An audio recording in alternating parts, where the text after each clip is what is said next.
All right, thank you guys. The Nats take on the Blue Jays, 4:05 p.m. East. The Jays are minus 138, totals 8.5 flat. The Nats are plus 120 on the money line, and if you like Washington to keep this one close, they're minus 175 for some run line cash. I'm 3-1 in my last four board member tier package plays on patreon.com/Brock Page. I'm also a perfect 3-0 in my last three MLB tier package plays as well. For more information on how you can access these premium sports picks, link for that site is in the description section below. And once again, that's patreon.com/Brock Page. We got Eric Fetty for the Nats, Hyun-Jin Ryu for the Blue Jays. Ryu's coming off an additional day of rest as he got a no decision following his opening day start. He did strike out four batters in that affair. Ryu spent 6 seasons in Los Angeles before coming to the Blue Jays this season. He was an integral part of that strong Dodgers rotation. Ryu had an ERA of 2.32 last season and finished the year 14-5 in 29 starts. Ryu walked just 24 batters last season as well. He fanned 163 batters and had a whip of just 1.007. The Dodgers had won 10 out of their last 14 games where he made the start. The same applies this year as the Jays got the win over the Rays on opening day. Toronto's won 2 out of their last 3, giving up just 2 total runs in those victories. Teoscar Hernandez leads the team in homers, RBI, and hits. The Jays are 4-2 ATS in their last 6 games on the season. And of course, when I make reference to ATS or against the spread in baseball, I'm actually referring to the run line. Now, Toronto ranks in the top 10 in hits and runs allowed. They're taking on a Nats squad who dropped 3 out of their last 4, averaging just 1.3 runs per contest on average in those 3 losses. The Nats rank in the bottom 5 in scoring, and they rank dead last in offensive walks on average per game. Washington's also dropped 7 out of their last 8 against Toronto. Now, total-wise, Washington's last 4 straight stayed under the total of 8.5 runs. Meanwhile, Toronto saw 4 out of their last 5 stay under that number themselves. Give me the Blue Jays winning this one outright in the under 8.5 in that game. And before we go ahead and move on, just want to take another quick timeout and welcome you to the video. Got some lines and personal leans out for Thursday's MLB baseball action. I actually know what day it is here today, so happy Thursday to you. The weekend is right around the corner. Well-deserved weekend for you. But before we dive into some more free content here on YouTube, I just have to quickly remind you that we're currently 3-0 in our last 3 MLB tier package plays on patreon.com/Brock Page. We're also 3-1 in our last 4 board member tier package plays on that site as well. If you want some more information on how you can join in on the action and access those plays, link for that site is in the description section below. And once again, that's patreon.com/Brock Page. And moving on, the Chicago Cubs take on the Cincinnati Reds, 6:10 p.m. Eastern first pitch. The Reds are minus $1.25, totals 8.5, juice to the over. The Cubs are plus 105 to win it. And if you like Chicago to cover, they're minus 180, catching the 1.5. We got Yu Darvish for the Cubs, Luis Castillo for the Reds. The Reds have dropped 4 out of their last 5, including 2 losses to the Detroit Tigers during that span. And despite an impressive opening day outing, the Reds still lost the game. And as a matter of fact, the Reds have lost 4 out of their last 5 games where Castillo made the start. And of course, that dates back to last season, since he currently ranks in the bottom 10 in hits, along with ranking in the bottom 10 in runs allowed at home. They're taking on a Cubbies team who's got Yu Darvish on the bump. Now, Darvish is coming off a 2019 campaign where he struck out 229 batters. Darvish also finished 2019 with a 1.09 whip. Anthony Rizzo leads the Cubbies in homers with 3 of them. Nico Horner is also leading the team in hits and batting average. He's hitting .389 thus far on the year, good for 17th in the Major League Baseball in that category. The Cubs have won 3 out of their last 4 outings, including a 9-1 drubbing of the Milwaukee Brewers during that span. The Cubs averaged 8 runs per contest in their last 4 as well. Chicago ranks in the top 3 in scoring and top 10 in hits. And when it comes to the total in this one, Chicago's last 5 straight got over the total of 8.5 runs. 4 out of the Cubs' last 5 games in Cincinnati got over the posted total as well. Meanwhile, on the other side, Cincy saw 4 out of their last 5 get over the 8.5 themselves. Give me the underdog Chicago Cubs plus 105 to win it, and the over 8.5 in that game. All right, next matchup, the Yankees taking on the Orioles, 7:05 p.m. Eastern start time at Camden Yards in Baltimore, the Inner Harbor. The Yankees are minus 225, totals 10.5, juice to the under. The O's are plus 190 to win it. They're also plus $1.25 on the run line. We got John Means for the Orioles, Jay Happ for the Yankees. Happ's coming off a 12-8 year with the Yankees last season. He went a perfect 7-0 with the Yankees in 2018 after being traded from the Blue Jays.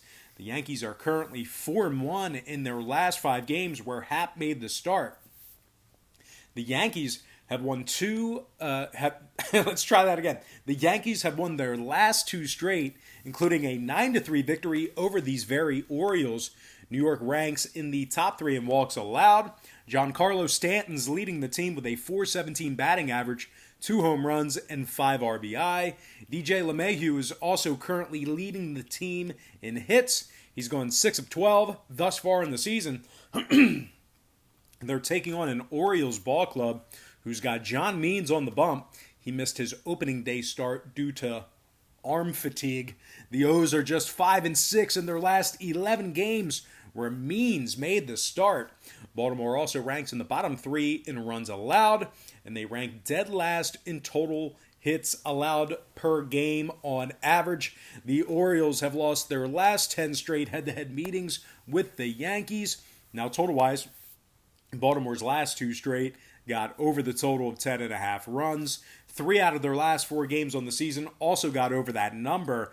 Meanwhile, on the Yankees side of things, on the other side, well, they saw 2 out of their last 3 get over the 10.5 themselves.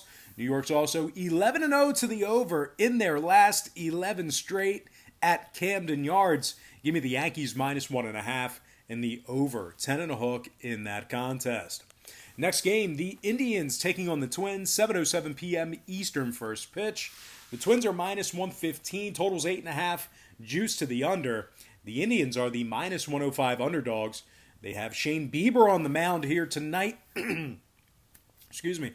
The Twins have Jose Barrios. Now, Barrios had a pretty good year last season against the Indians. 2.55 ERA in 24 2/3 innings pitched.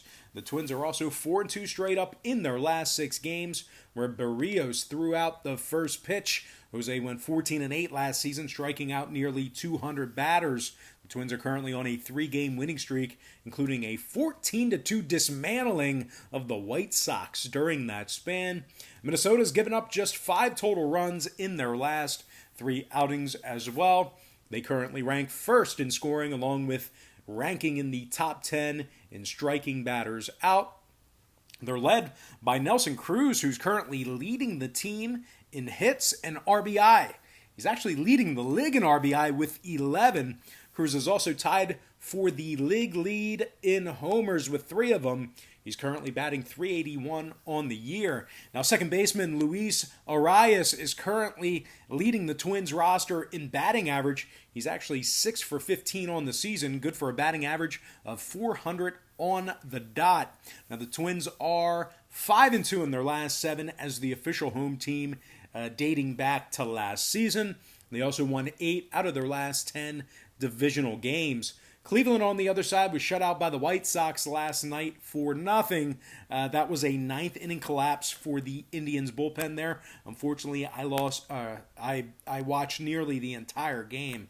They also lost to the Royals 3-2 within their last handful of outings. And as good as Bieber has been, both last year and in the season opener, the Indians are just 5-5 in their last 10 games where Shane made the start.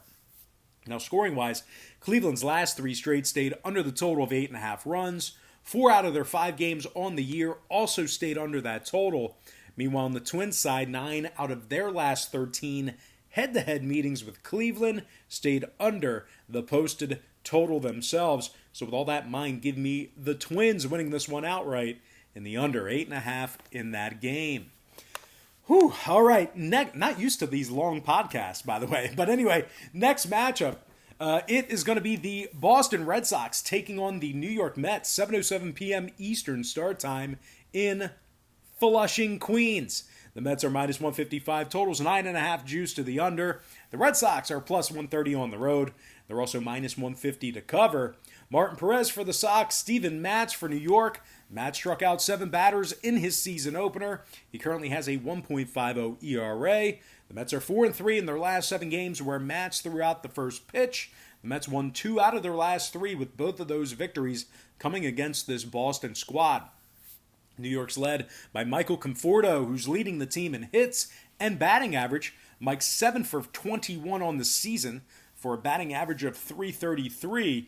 Dom Smith leads the team in ribbies with 5 of them, while Yoenis Cespedes leads the team in dingers with 2 of them. The Mets rank in the top 3 in hits, while also ranking in the top 5 in walks allowed. They're taking on a struggling Red Sox organization who's just 2-4 on the season. Martin Perez takes the mound for the Bo Sox after a forgettable debut against the Orioles. Boston lost that game 7-2 as Perez struck out just 2 Orioles in that contest. Perez is officially 0-1 on the year with a 7.20 ERA. Boston ranks in the bottom 5 in runs allowed. They also rank dead last in hits allowed. Their opponents are averaging double-digit hits per game against them. Now, when it comes to the total in this one, Boston saw their last 4 straight get over the total of 9.5 runs. Their last 5 straight road games got over the posted total as well. Of course, that dates back to last season. Meanwhile, on the other side, the New York Mets side, 4 out of their last 5 got over the 9.5 themselves. So with all that in mind, give me the Mets winning this one outright in the over 9.5 in that contest. All right, next matchup, it is going to be the Tampa Bay Rays versus the Atlanta Braves, 7:10 p.m. East in Atlanta. The Braves are minus 150, numbers 8.5, Rays are plus $1.25. Yarbrough for the Rays, Fried for the Braves, and as good as Max Fried's been over the past year or so, the Braves actually lost in 2 out of Fried's last 4 starts. The Braves have dropped 2 out of their last 3, including an embarrassing 14-5 loss to this very Tampa squad. Tonight's game caps a 4-game series. Now the Braves are in the bottom 3 in striking out at the plate. They're taking on a Tampa squad who's got Ryan Yarbrough on the bump. He tossed 5 1/3 scoreless innings in his last start against the Blue Jays. Yarbrough went 16-4 last season away from home. Tampa also ranks in the top 5 in scoring. They're led by Brandon Lowe, who's 7 for 22 on the season. He's the team leader in hits. Hunter Renfroe is currently leading the team in homers and RBI. He knocked in 6 of them. Willie Adams is currently batting .333 as well. He's 5 for 15 with 2 doubles. Now the Rays are currently 4-2 on the season and tied with the Yanks for the AL East lead.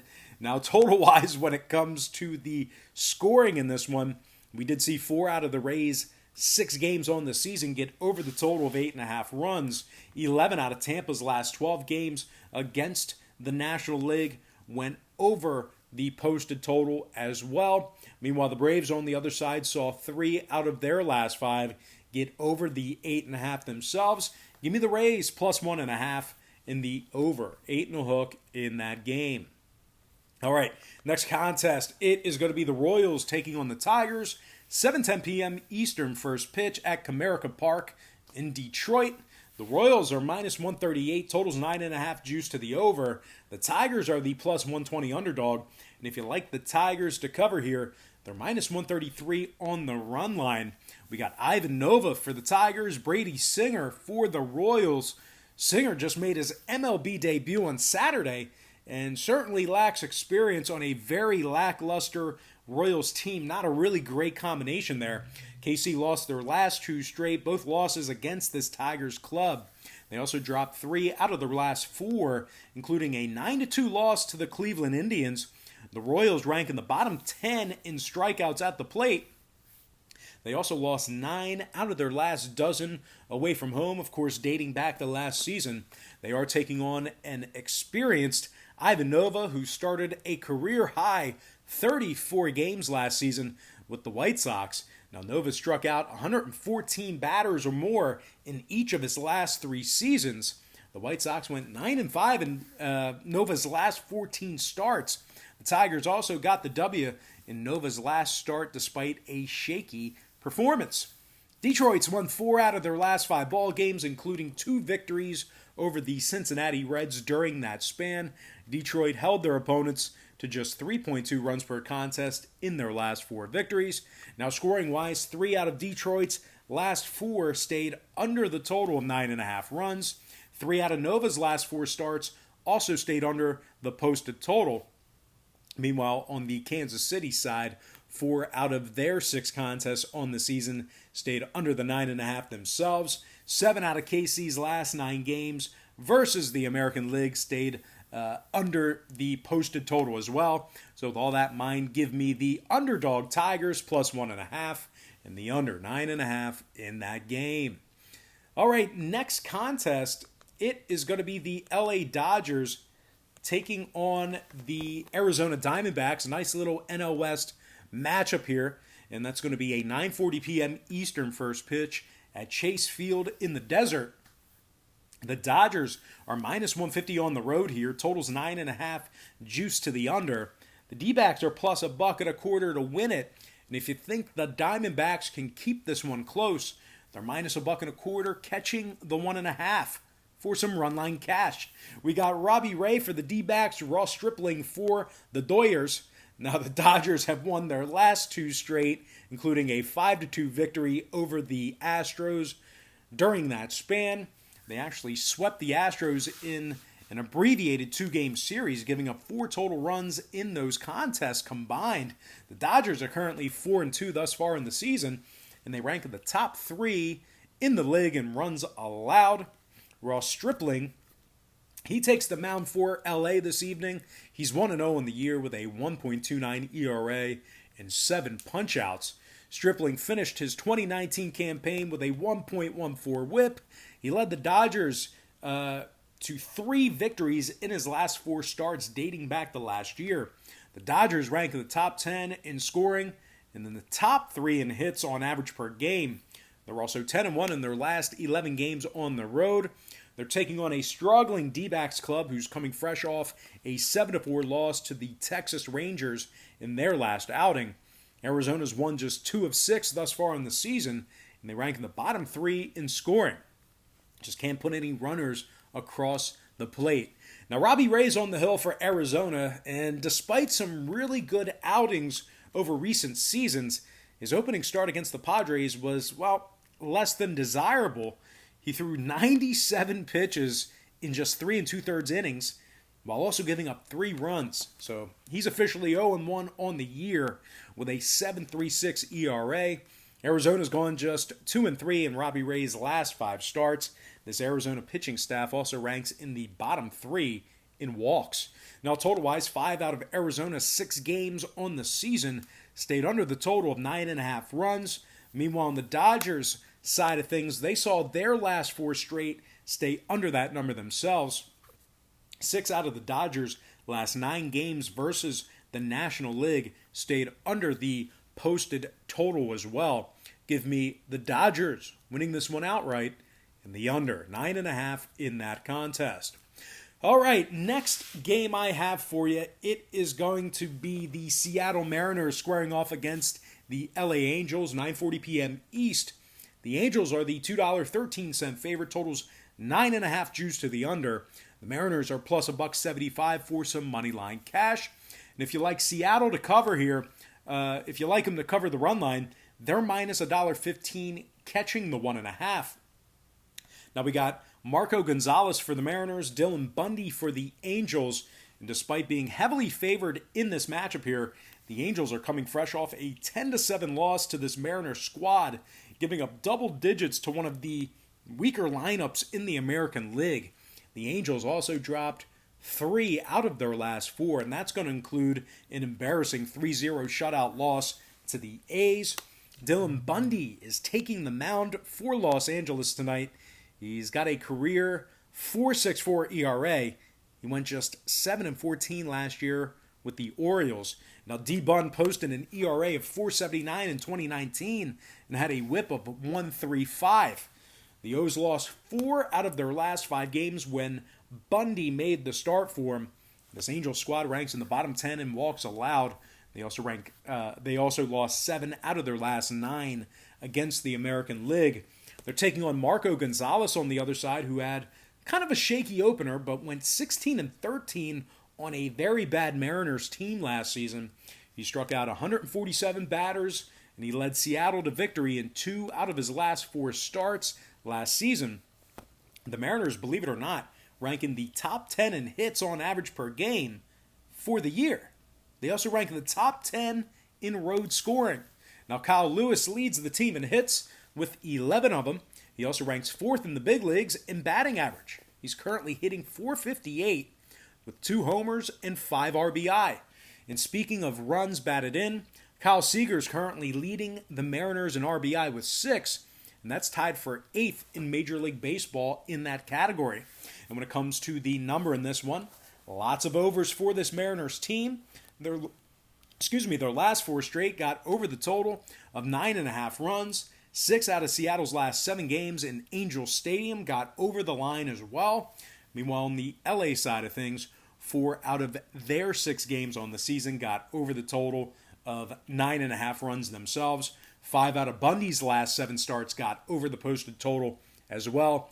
Give me the Mariners plus 1.5 and the over 9.5 in that game. And with that said, I've almost lost my voice, but we're going to take a look at this next and final matchup for the show. Padres taking on the Giants, 9:45 p.m. Eastern first pitch in the Bay. The Pods are minus 175, totals 8.5. Juice to the under. The Giants are plus 150 at home. They're also minus $1.10 to cover. We got Kevin Gausman for the Giants, Dinelson Lamet for the Padres. Lamet threw straight gas in his last start. He punched out 8 batters, threw very hard. He's currently 1-0 on the season with a 1.80 ERA. The Padres won 2 out of their last 3, including a 5-3 victory over these very Giants. San Diego ranks in the top 10 in scoring and in the top 3 in offensive walks. Fernando Tatis Jr. and Trent Grisham, they are currently leading the team in hits. Manny Machado's hit 2 home runs thus far in the year. Meanwhile, Eric Hosmer's leading the club in RBI with 7. The Padres covered the run line in 4 out of their last 6, and they were victorious in 2 out of Lamet's last 3 starts. They are taking on a Giants club who's putting Kevin Gausman on the bump for him tonight.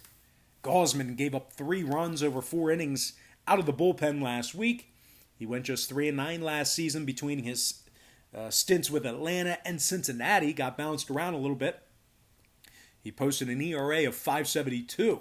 San Fran ranks in the bottom 5 in scoring, along with ranking in the bottom 5 in hits allowed.